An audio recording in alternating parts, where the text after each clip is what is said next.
جاهز يا فنان؟ جاهز يا ميسي. هسألك سؤال في 30 ثانية، لو عرفت الإجابة حلال عليك 50 جنيه. تمام. تمام؟ اتفضل. يلا بينا. اسم طائر بيبتدي بحرف النون.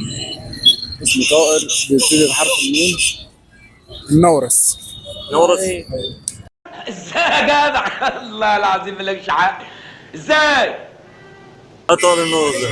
انا عارف ان هو طائر بس ما اعرفش طبيعته ايه.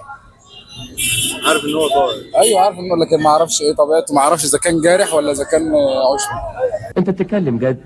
لا حول ولا قوة الا بالله، والله ما اعرف غير منك دلوقتي يا ابو حميد. ماشي بس انا جبت تمام. صحيحه. هنتأكد من الإجابة بتاعتك. حلال عليك 50 جنيه. ابيض عليك يا صاحبي. حبيبي. بعد اذنك كده بنبص للساده المشاهدين وقول لهم يعملوا لايك وسبسكرايب للموقع. هقول لهم ايه؟ يعملوا سبسكرايب. اعملوا لك استرايك